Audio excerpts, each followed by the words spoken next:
Good evening. Welcome to the Day Show Midstream Reading Series. My name is Richard Terrill. Is this loud enough? Yeah. In the back? Okay, I cranked it. But I turned down the reverb. It was just too Nancy Sinatra. Way up.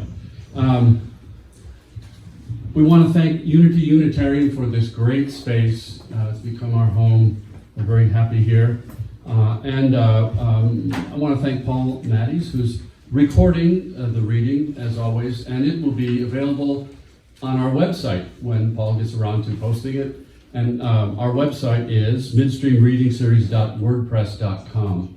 And all the past readings of the last several years are available on the website. So check it out if you're interested.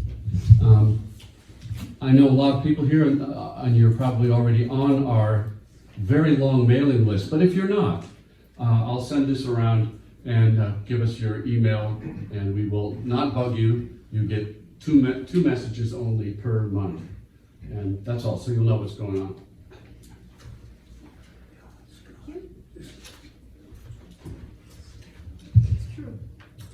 We have books for sale over here, and I'm sure the writers will be very happy to sign them for you, chat with you afterwards.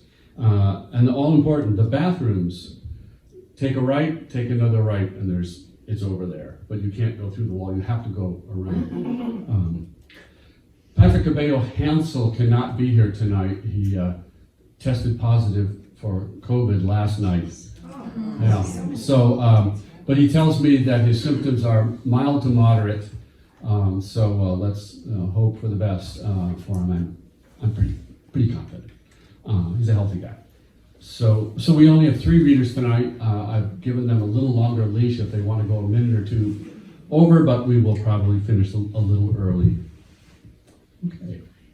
I had planned to read a poem or two. I was going to read a poem by a Sung Dynasty poet from 1,000 years ago.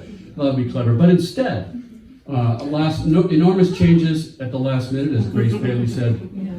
This anthology, edited by Jim Rogers, is not even out until 2024, but it's here. So I'm going to read a couple poems from this, and I haven't rehearsed this. And I'll start with Jim's, since he did all the work. Oh, and it's called Broad Wings, Long Legs, a Rookery of Heron Poems. Probably several of you are in this.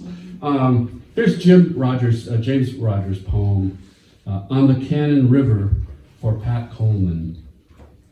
Herons, attended only by their shadows, stand on low mud slopes, wait among scuffed clamshells and gravel at points where the river bends, birds alone. Our quiet passing canoe untethers their blue-gray forms. They lift and in solemn, slow strokes row the air, move downstream. Without wanting, we chase a great blue for miles in pursuit of solitude. And here's my own. Now, I have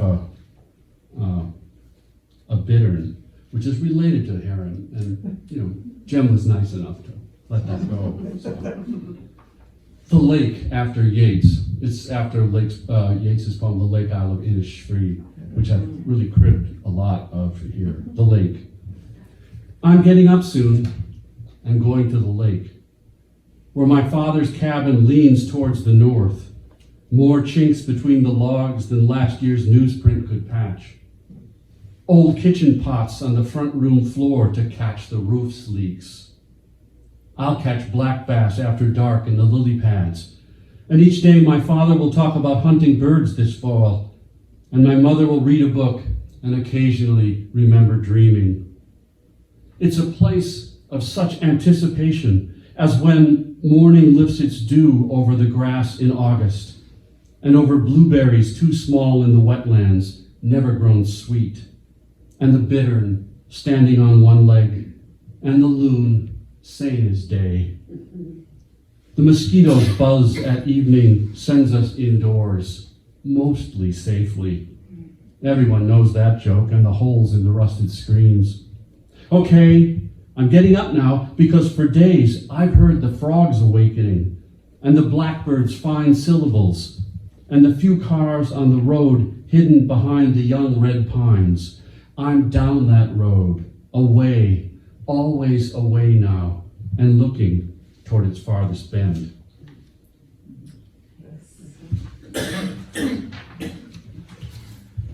Morgan Grayce Willow's poetry collections and chapbooks include Dodge and Scramble, Between and Silk. There's a comma there. Yes. Foggy. Oddly enough, The Maps Are Words, and Arpeggio of Appetite. Her work has appeared in anthologies and journals such as Queer Nature, Echo Poetics, North American Review, St. Paul Almanac, and When We Become Weavers. Her prose publications include the title memoir In Riding Shotgun from Borealis Books, and the Pushcart nominee essay Undocumenting, which appeared in Waterstone Review number 22. Morgan completed the course certificate at Minnesota Center for Book Arts and exhibited her artist book Collage for Mina Loy in 2016. She was a collaborator in the Quilt Not Quit. Quilt, not quilt. Oh, yeah. You're missing L. Yeah, oh, okay. We won't quibble. Quilt. There's a typo. Oh. Typo, yeah. Sorry. It's not always me. It says quilt, not quit, which I kind of like, but that's not right. Quilt, not quilt exhibition in 2018, which included handcrafting the chapbook Stitch by Stitch. In January 2023, Morgan curated Beyond the Page, Poets as Artists in the New Year at the Freely Gallery in St. Paul. Currently, Morgan is a teaching artist with the Loft and the Compass Artful Aging Program. Morgan Grayce Willow.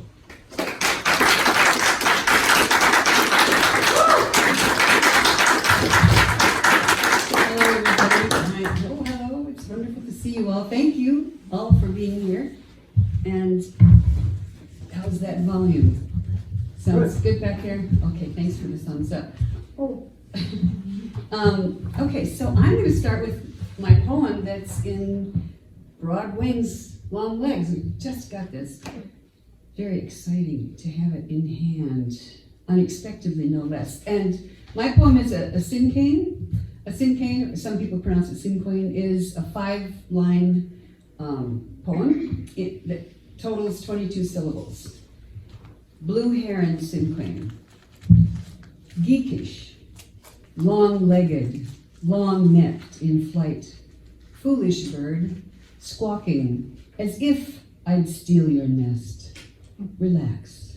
And I can't wait to, and thank you for reading the others you read. I'm so excited, and thank you for bringing it.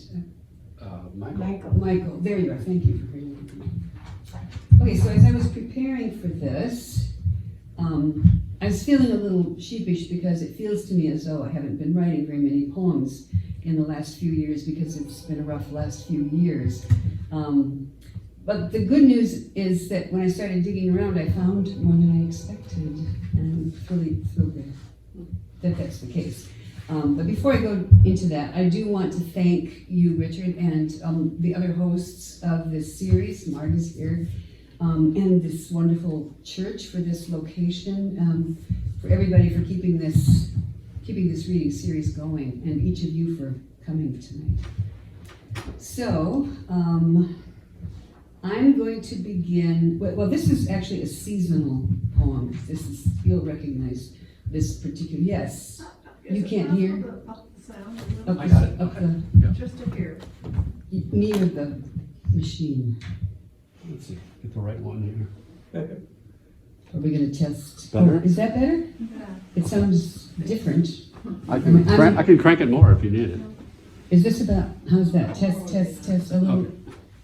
A little more. more? Okay. A little more. Oh. So perhaps I should be raising my voice to make, is that better? How's that? Just yell your poems. Yell, I'm going to yell my poems. I'm going to yell. I'm going to celebrate. I'm going to shout. Okay, so this is a season I think that you will all recognize. What you need to know, I mentioned Powderhorn. Powderhorn is a neighborhood, as many of you know, in Minneapolis. And this poem is, the impetus for this poem is a photo. The speaker in the poem is looking at a photograph. So the title is once the cicadas start to sing. She sits on the stoop of the house in Powderhorn, her long hair pulled back, head tilted, cheeks hollowed. Her gaze rests on a gladiolus from her garden, its spike erupting from the tall black vase. White blossoms blaze amid foliage, spiky, green. 2 large banana leaves set a backdrop for the drama. Blooms spiral around the deep green stalk, shielding it, diminishing then into unopened buds where the spire peaks and leans.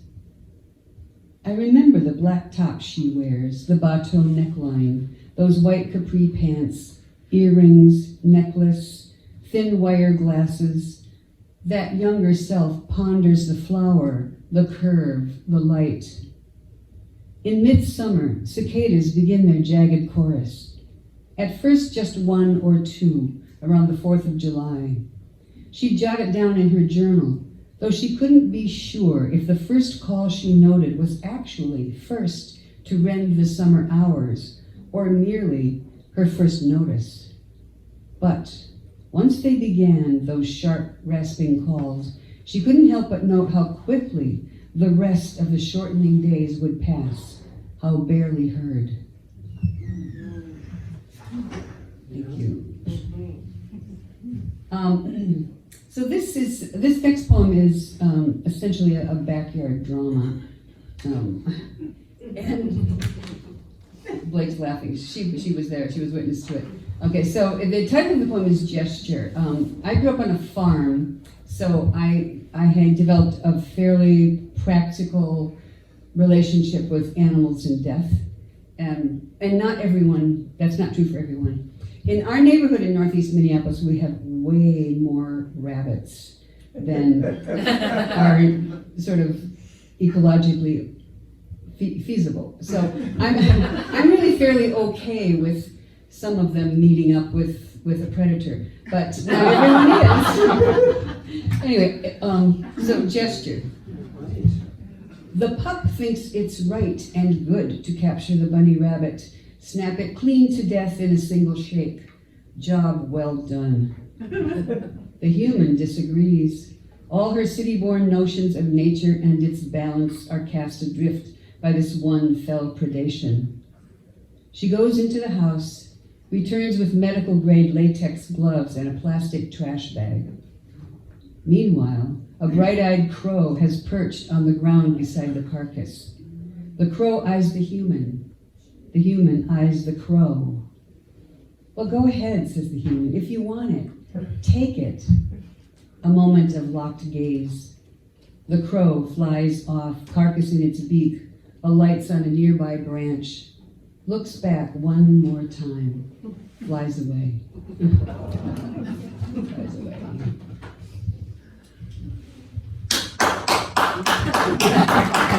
Thank you. Okay, so what do I need to say about this? I made these little marks and they're practically illegible.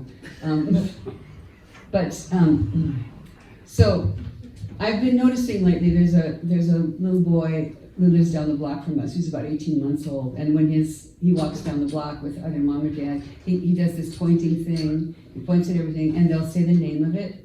And it's that wonderful stage when children are learning language and they learn by naming things. They're learning nouns first.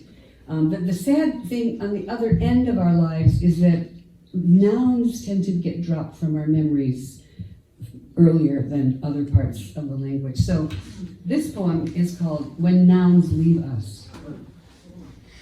One by one, they become elusive as unicorns in the forest, fade like medieval tapestries, then depart. The names of things are first pieces of language, labels we sought with our tiny index fingers while still in the arms of our parents. Cow, milk, dog, bed, toy, spoon. Now, bitten off by life, they ruminate still in some deeper mind, so deep the labyrinthine past is hidden amid the underbrush of today's troubles, too numerous to count. First in, first out.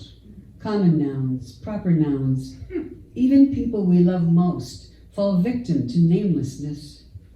The whole reason for language deserting us in our time of need. This is the valley, the shadow.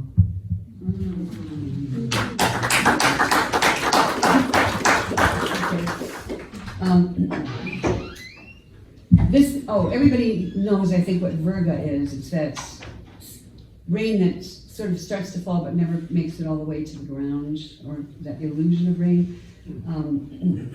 I had a brother, I'm sorry to say, who suffered from Alzheimer's. And there was that period when he was going into the Alzheimer's, when there were moments of lucidity and he knew what was sort of happening. And he would try to come out of that state and communicate. It was quite difficult. And so this actually is dedicated to my brother Jim. Virga, a rain that doesn't fall, a sentence that doesn't shape, a mind that knows it holds the words and where they fit in the sentence, a thing or an I, an action or state of being, a something done to or a describer. All of it there behind a scrim, sticky and yielding as an often rebuilt spider's web, moist and clinging in just dawn haze. Hand reaching for it, coated in residue. Yet still the sentence won't form. The reaching, the bewilder.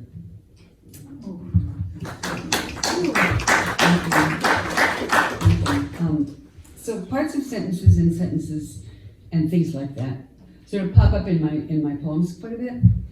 So I thought I'd move from one of those sort of more heavy things to something a little bit lighter. And this poem it's a triolet. So how many of you know the form triolet? It's one of those peculiar little forms that actually, if you ever try one, they're really fun to try. It's got all this funny repetition pattern where lines are repeated and rhyming happens and stuff like that. So, owner's manual, the sentence. It's usually best to start with the verb, then wend your way forward and back, since action or being breeds interesting words. It's usually best to start with the verb where sound meets sense and vibrates outward, then add in the who, what, and whom coming back. The impulse to start will give you a verb, then meaning reverberates forward and back. So, time check. The pandemic, of course, has been really difficult for all of us. And one of the things that happened to me during the pandemic was that I fell and fractured my patella on my right knee. And that was a huge learning curve for a lot of reasons. But it took on sort of a bigger meaning for me. And this is a prose poem, so these poems come out in different shapes. This one was determined not to fit in line breaks and stanzas. It wouldn't do it. So it looks this kind of blocky. It's called Fracture. First they immobilize it. The orthopedist stresses the dangers of putting weight on the leg. Crutches thump clumsily up the stairs, down. Later, even just the one makes the annoying noise of dependence.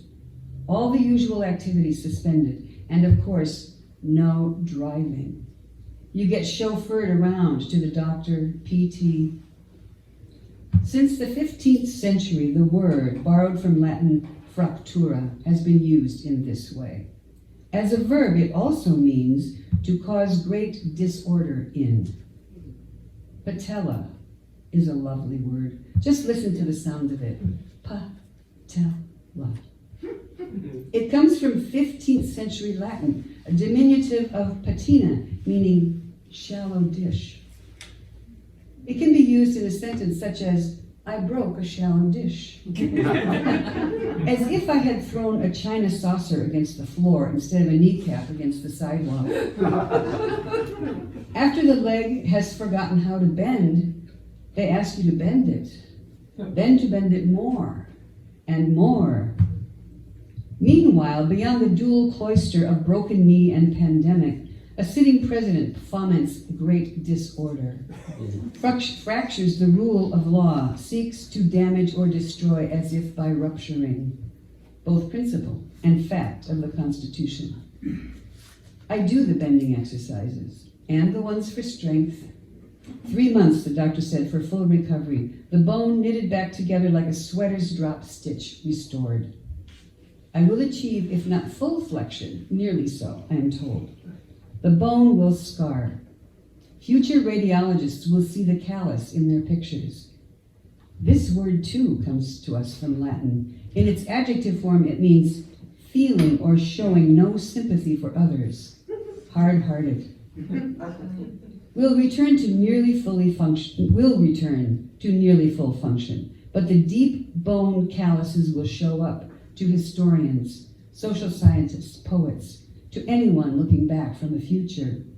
Their pictures will include some semblance of our shallow dish of democracy.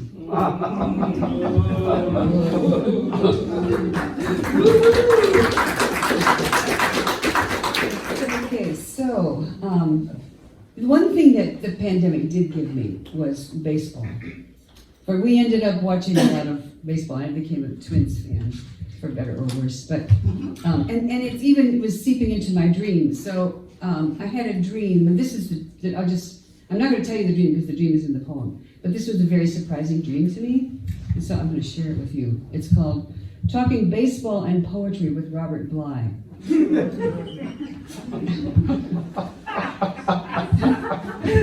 Thank you for laughing. In the dream, we're walking slowly, a pace his age allows, along a dust-packed path in a field that could be his farm in Madison, or the cow pasture on the farm where I grew up. He wears a baseball cap, turns backwards. He gazes down toward the uneven ground while his nasal voice rattles on about the Twins, their defeat of the Braves in 1987, punctuated with stories of Jim Wright's visits, and their disagreements over iambic meter for American poetry in the 20th century. Bly stumbles on a hummock of grass. He catches himself with his cane and a recitation of living at the edge of time. A red-winged blackbird distracts him as it chucks out its song, perched atop cattails by the creek. He follows its flight till it vanishes. Kirby Puckett is a true man's man, he says. A master at the sacred ritual of making his way home. Thank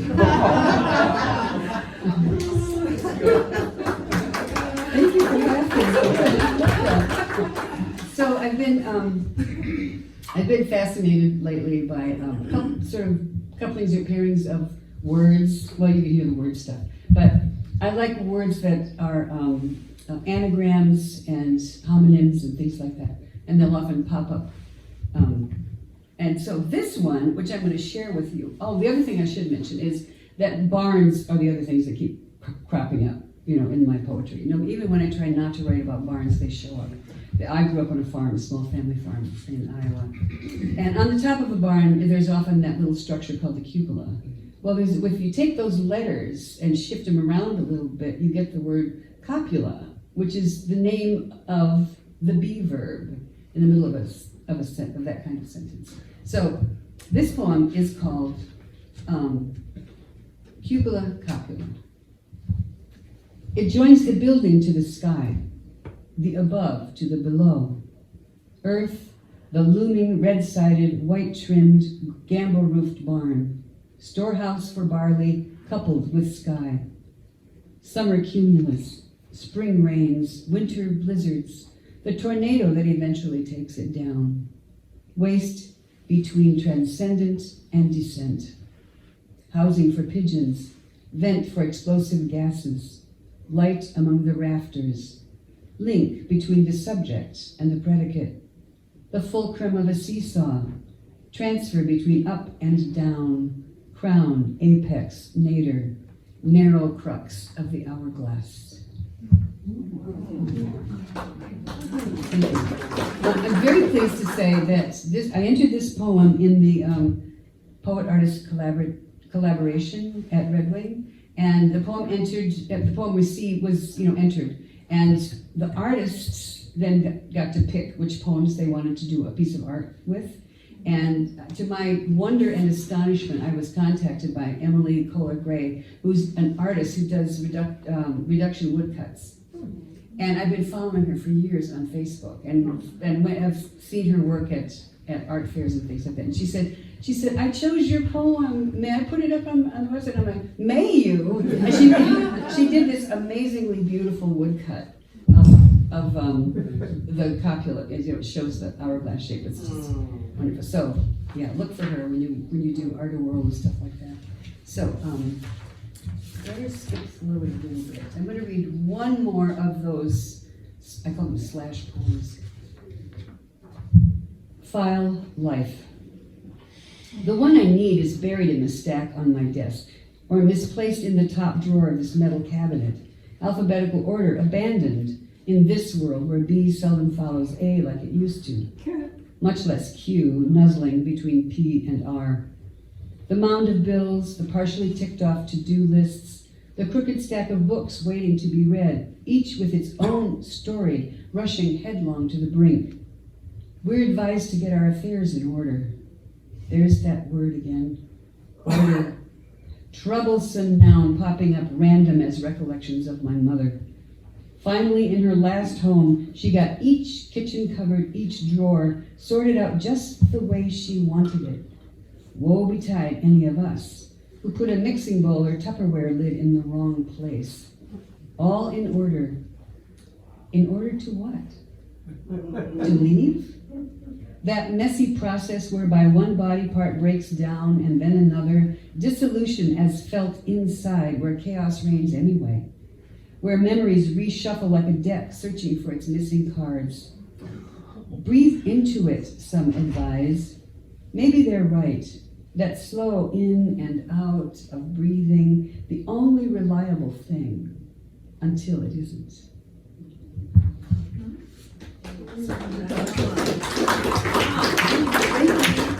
Okay, so skip these. Oh, as I was digging around, just looking for, oh my gosh, have I written any poems lately? I came across some hidden files where I had these little experiments in them, and one of these experiments, actually I did several of them, are golden shovels. Another, oh, I see nods. Okay, so Terrence Hayes invented this form inspired by Gwendolyn Brooks's poem. And the form basically is you take a line from a poem that you love, and you use the words one by one as the end word in each line that you write. So it's an unusual matter of writing toward an end line word rather than the other way around or some other way around. So I did a couple of them. I think what I'm going to do is I'll read the poem and then I'll read the line to you afterwards. So this is, they're untitled. So this is untitled shovel poem number 1. After Emily Dickinson. When we have all gone to our reward, just or not, and can no longer make amends and leave behind a world like a seared prairie, will it have taught us what it takes to salvage a single life, a clover or river, say, and make at least one gift, simple as a bee? I know it. Yeah, so to make a prairie, it takes a clover and one bee. I love that. Okay. Now this one is after Naomi Shihab 9. We were just wandering as if everyone were lost but magnetized and drifting in swirling zigzag patterns, a sort of distorted maze, a body of star-fallen stones. Whatever is adrift from the universe or chosen on our behalf, set aside for stirring up trouble. All this and more, a dizzying sort of bliss. And the line is, everyone in a body is chosen for trouble and bliss. So I'll close with this. This is a little bit more narrative than the other poems. There are 2 characters, and the title will reveal who they are. The ampersand and the zero. So, the ampersand and the zero are out for a walk on a windy April day. Ampersand says to zero, Don't you just love the accumulation of leaves, birch bark, feathers, pine cones, tangles of hair, stray threads, and unused spider webs collected there along the woven wire fence? It could be a collage, or become a book, or fill up an ephemera pocket in the back of your journal. Zero replies, not so much. I fault the fence. Without it, wind would have swept it clean. There would be nothing there to block our view of what is essential. You can't mean that, ampersand says to Zero. Just look at the richness of all those textures, the softness of feather and hair, the prickle of pine cone, the network of lines left by pine needles. Can't you just feel the silkiness of the curl of birch bark, the light breath of the feather against your neck, against your cheek or fingertips, the delicacy of the spider's thread as it dissolves when touched? But, said Zero, there's so much smudge and dust, too many lines and shapes. The purity and simplicity are hidden, if not destroyed, by the too much. And yes, says ampersand. Oh, and you, says ampersand, are overly devoted to the too little. Don't you long for something to embellish that simple horizon line? To feed the eye curl and curve and angle, not to say shape? Is there no compromise between muchness and littleness? I think, replies Zero, that we shall have to agree to disagree. My vision frightens you, your vision clouds mine. But, interrupts ampersand, but, shh, replies Zero, enough. Thank you.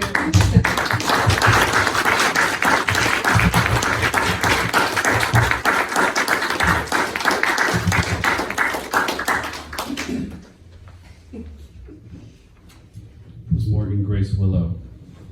Brian Baumgart is the author of the poetry collection Rules for Loving Right, 2017, and his poetry, fiction, and creative nonfiction have appeared in a number of journals, including South Dakota Review, Thimble, Spillway, Whale Road Review, and Signal Mountain Review, as well as the anthologies Rewilding, Poems for the Environment, and Working Stiff. His poetry has been nominated for both the Pushcart Prize and Best of the Net Awards. Brian is an English professor and previously served as the Director of Creative Writing at North Hennepin Community College.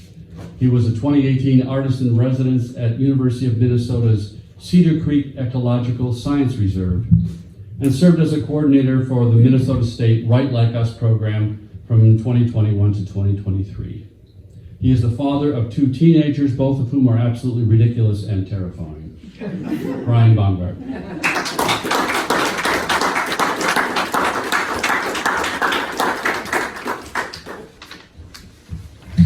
Thank you everyone for coming, and for those who organized this and the other readers.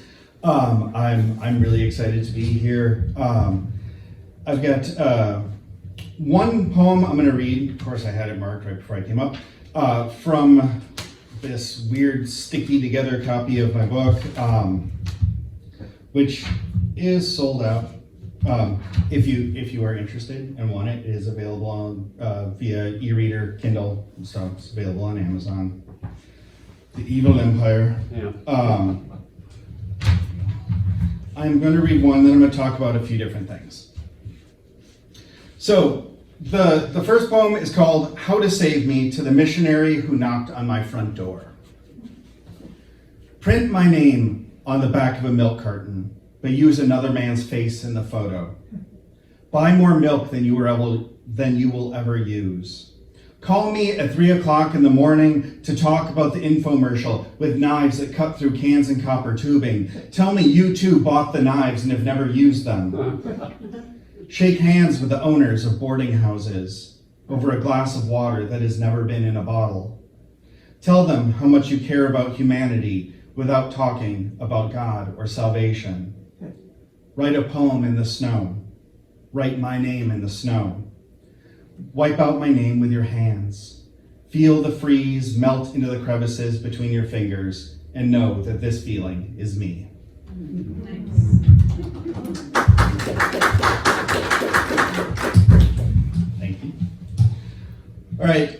So a project that I've been working on lately is a series of sonnets that there's a number of different inspirations, but they all have the same title with numbers. And there's two different things that led to that. They were called My Songs, and in brackets, Sonnets for Terrorists. And the first part of it is that it came from a poet friend of mine that I know some of you know, Jenny Young Kropp, had done, during COVID, had done a visit to my college via Zoom, and we had auto transcription on. See, the laughs begin.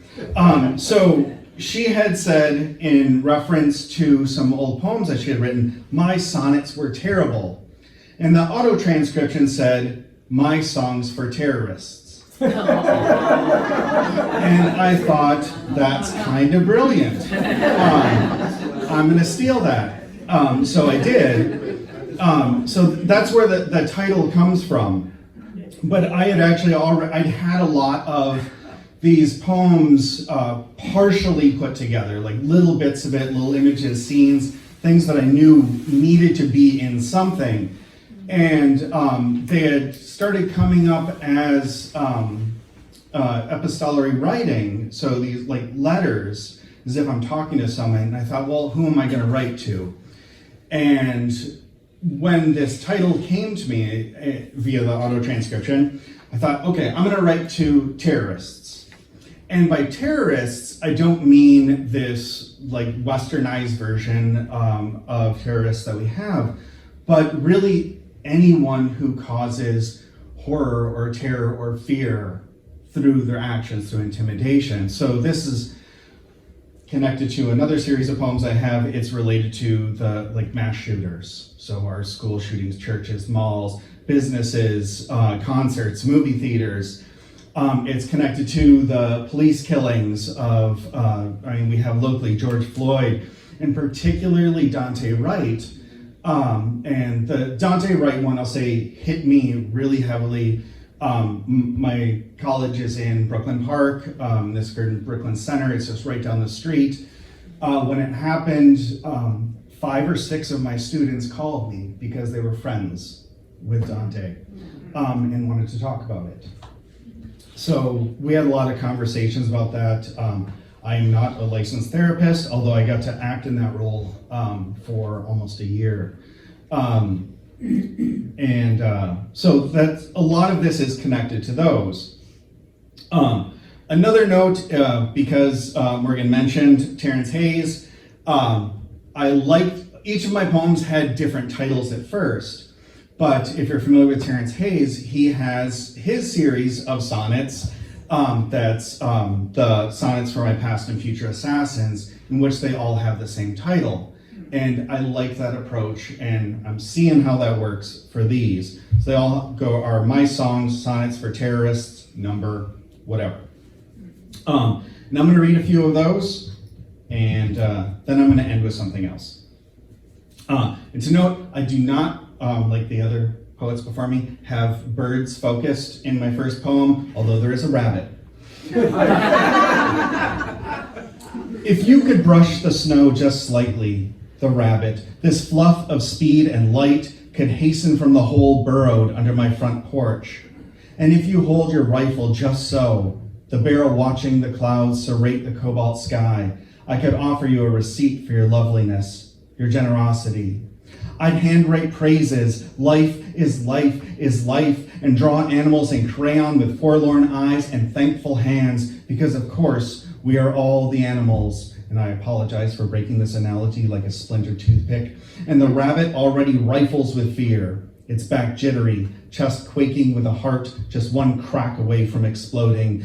And I'd apologize for reverting to animal, but the snow is just so light.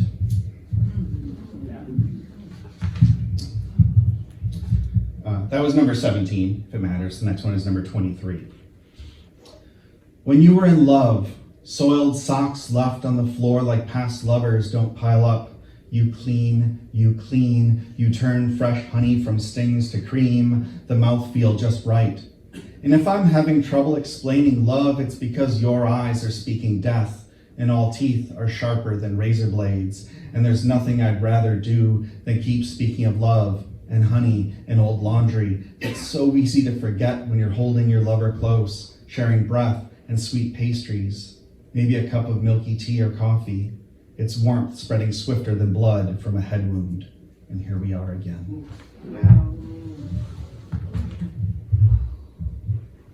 Number 24.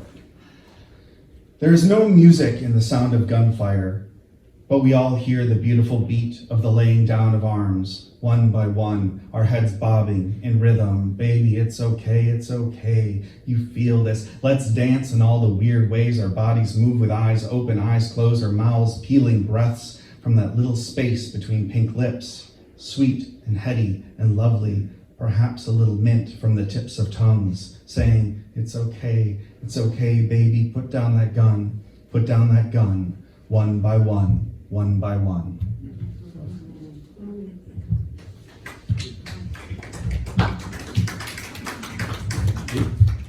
I have one more of these sonnets. This is number 30. You dream, you exhale tsunamis, erupt below the surface like an earthquake, but you are a blanket soaked in urine, draped across my face. And I feign drowning, so you dream I'm gone forever. I'm here, my mouth a monster from before the movies, ancient, the kind of beast that knows how to erase storms from history books. In my dreams, we've both risen from depths, broken the surface, turned in our secret fears, my mother's unforgiving glare, for example, and press our chests together, feel our heat, and drown together.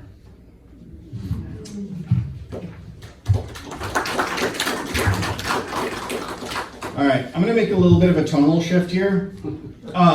So, quick note, this poem that I'm gonna read, it's a little bit longer one.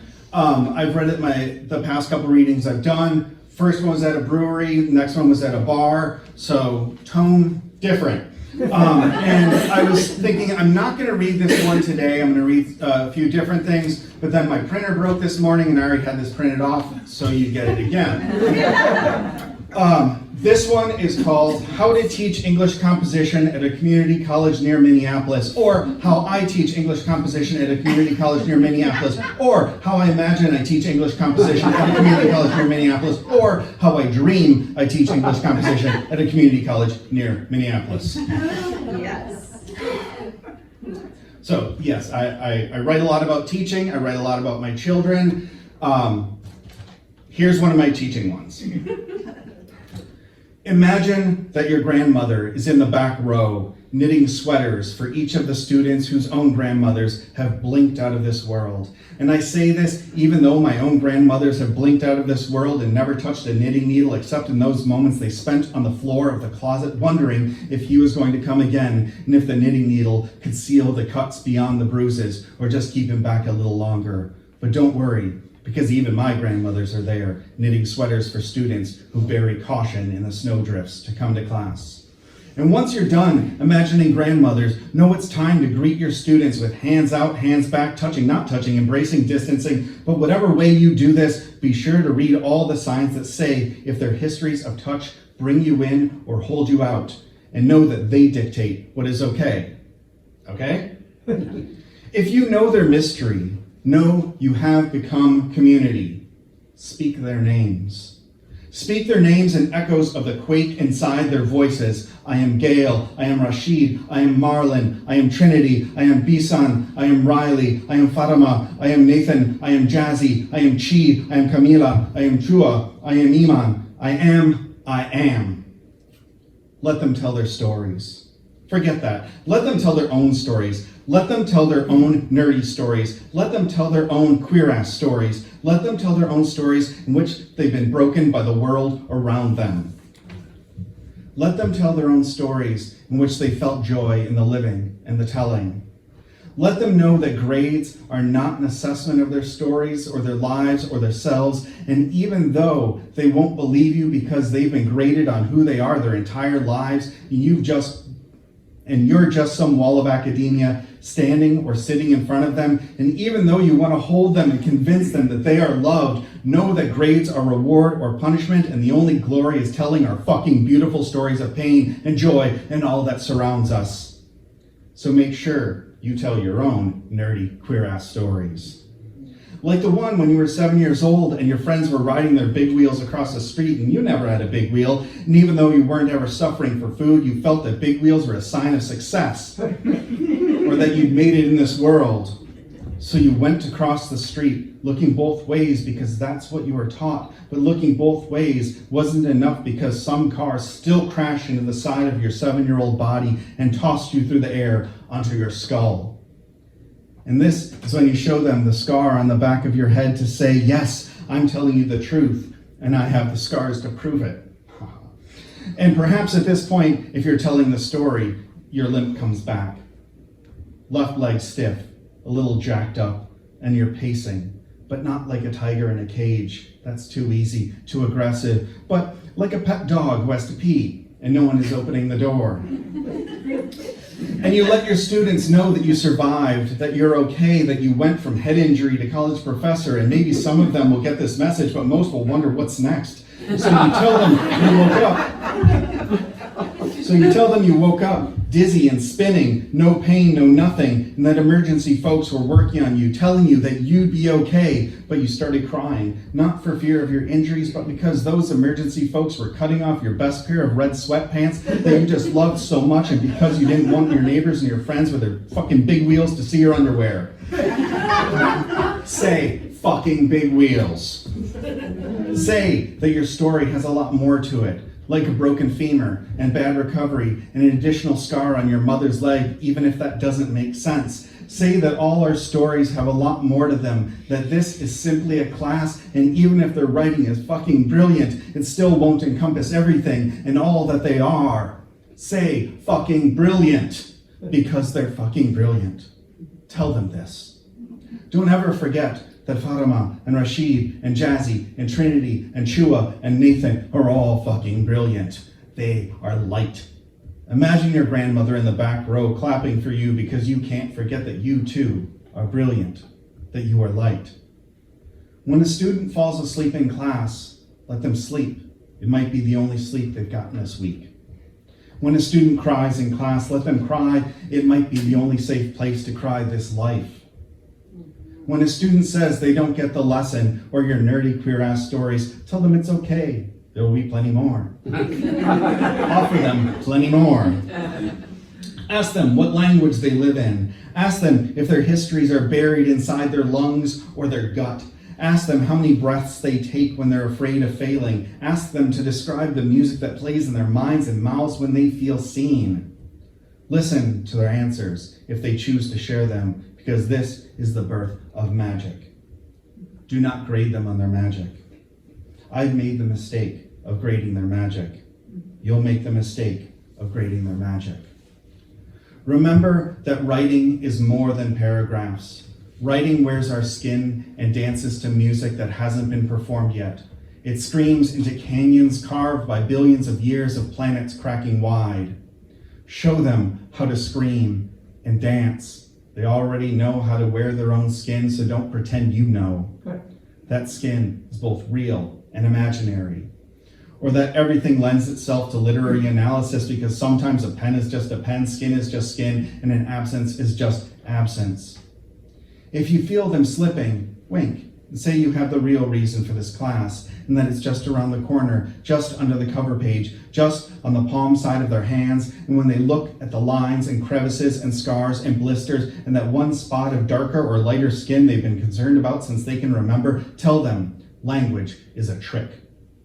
The real reason you teach this class is for magic words, to learn the spells of communication, of manipulation, and you want them to discover the language they can use to cast spells on their readers, to bring them to understanding and love and knowledge of just who they are, which means they can understand just who they are, which is magic all on its own. And when they turn away and mutter that their spells are bad English, tell them the second secret. Others cast spells too, and the counterspells work best in bad English. Tell them about the grandmothers and their fucking brilliant names and the magic of fucking big wheels and why grading is an exercise in cruelty and that your limp has healed and that you don't really know what you're doing, but you're doing it the best you can, and that their stories are beauty, that they are beauty, that this thing you're all doing together is a little jacked up, but it's fucking beautiful. Yeah. Thank you very much.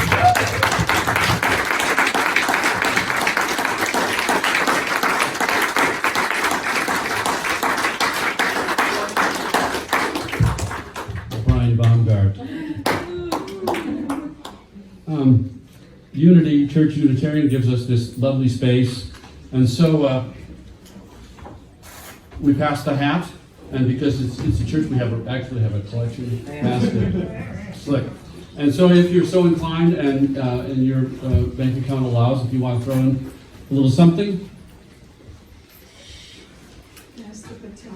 for the work of the church. They set up everything. All we have to do is show up. It's just great. Turn on the light, adjust the sound. And while you're passing that around, after the reading, some of us will go to Sweeney's, which is walking distance, or you can drive there. And they have a wonderful patio on a summer night. I'm there. So if you'd like to join us, please do. Now, remind you that there are books for sale here in front if you want to chat with the poets. And, okay, move on. Jean Prokott's poetry collection, The Second Longest Day of the Year, won the Howling Bird Press Book Prize. She is the author of the chapbook, The Birthday Effect, from Black Sunflowers Press, is a recipient of the AWP Intro Journals Award, and of the John Calvin Rismersky Memorial Grand Prize from the League of Minnesota Poets.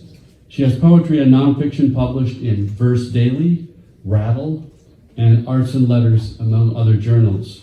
Prokott is the Poet Laureate of Rochester, Minnesota, and she can be found there and online at jeanprokott.com. Jean.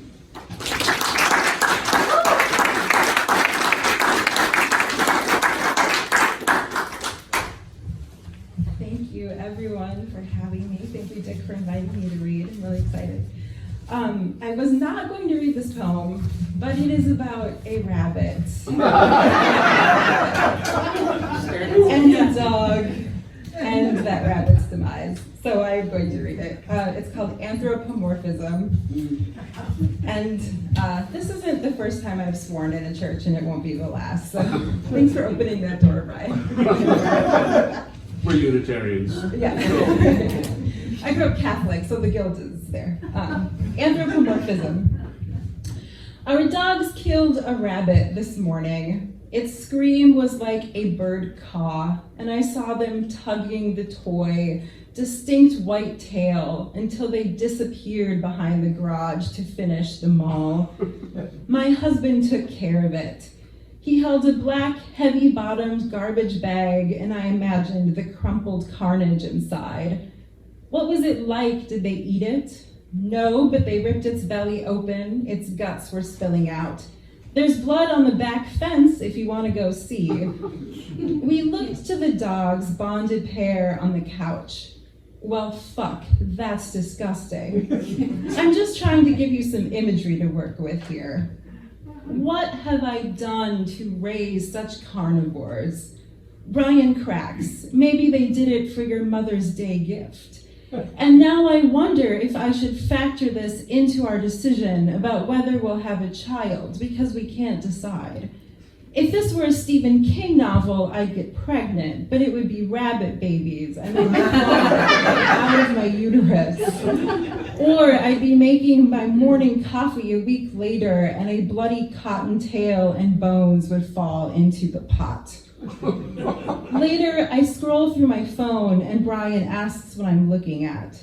I want to know if the internet says our dogs are evil. He says, I already Googled that, we're fine. I don't let the dogs near me for the rest of the day. I give them side eye, whisper murderer, I hate you when they saunter into the room. I say, what the fuck is wrong with you, as they squint at me from their sun square. I lift their lips to examine their teeth and they comply. And at night, they win again. We cuddle in bed. I stroke Pepper's black fur. We have a one-to-one, human nose to Labrador nose. We're not going to do that anymore, okay? The dachshund Beaker burrows under the covers, and I pull them up to survey him in his blanket cave. That's not who we are, I tell him.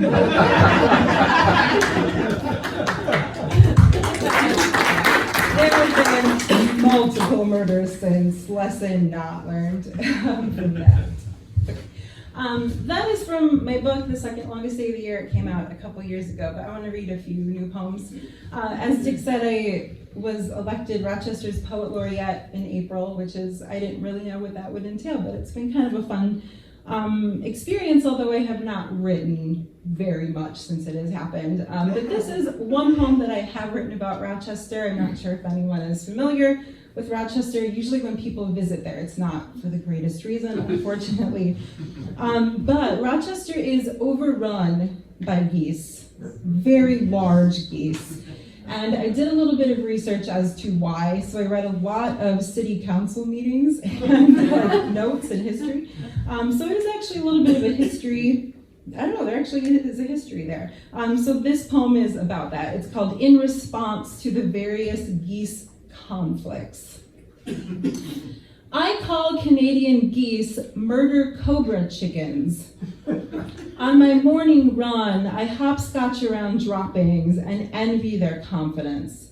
They block my path and are unapologetically unfettered. Erect neck, white chin curtain, wings obscenely wide, the lisp of hisses, the honking clown chorus. In 1962, biologists saw them in Rochester and thought they'd seen geese ghosts. But they heard the deep voice, weighed them with sacks of sugar, recalibrated for disbelief, then celebrated the rediscovery of the giant. 100 years ago, Dr. Mayo kept 15 as pets. These two geese are married, with dusty yellow goslings in tow. If you love us, do not feed us, the sign says. I follow their webbed galoshes tracks like arrows, a sandy manic compass rose. The geese decide when and where there will be peace. But sometimes we need excuses to find new ways. I mean, imagine their absence, a habitat we'd sacrifice, a winter here alone.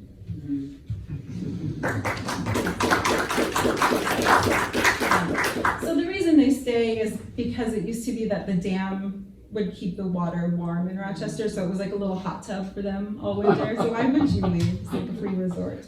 And they are the giant Canadian geese. So they really thought they were extinct, but it turns out they were these giant ones who shit all over the city. There's a lot of food.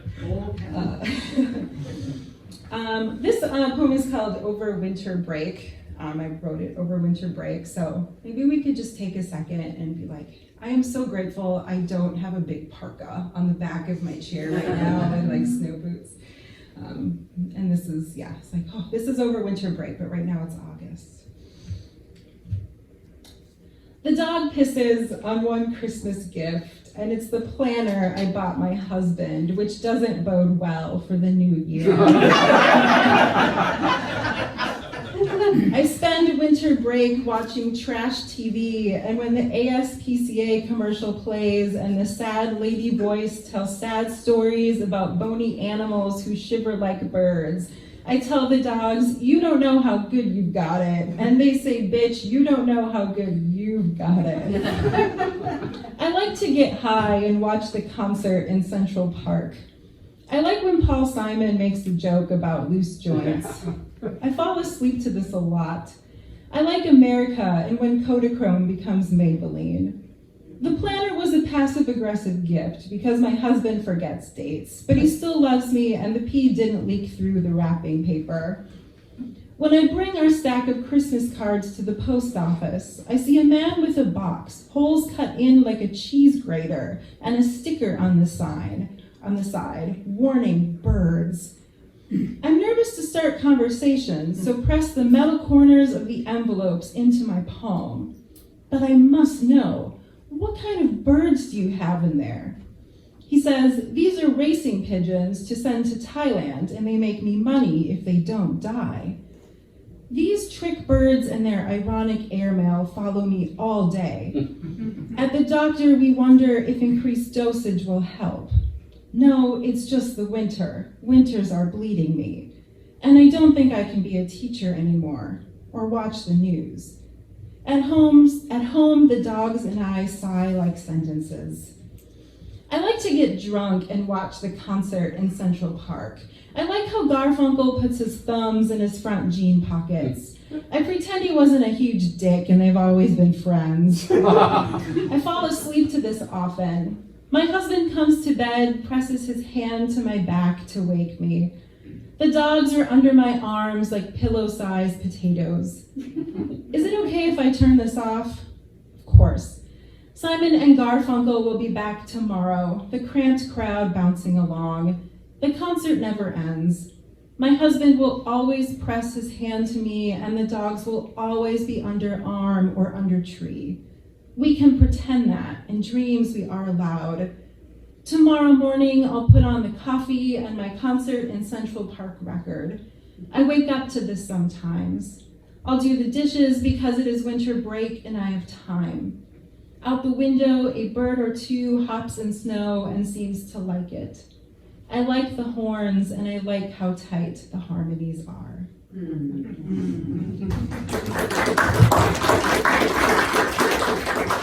We'll just do, we're almost out of time, so I'm just gonna do pick one, maybe one more.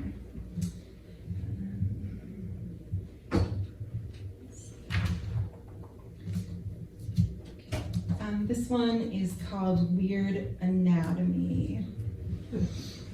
It is about a small injury I had as a teenager that happened when I was babysitting and we were playing ball in the house, which is literally the #1 rule, and the ball shattered a ceiling fan light and it came down and slashed my leg open, but the kids were fine.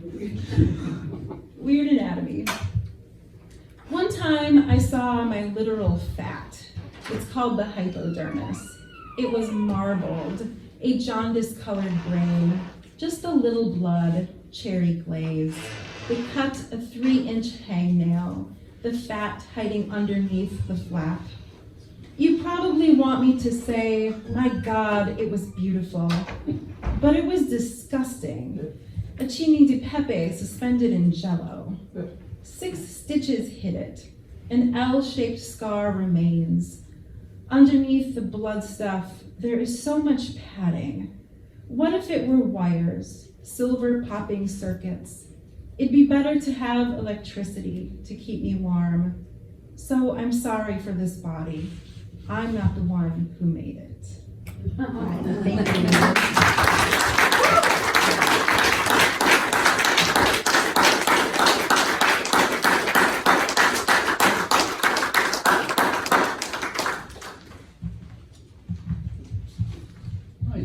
Lovely evening. Once more, a round of applause for all 3 readers. One is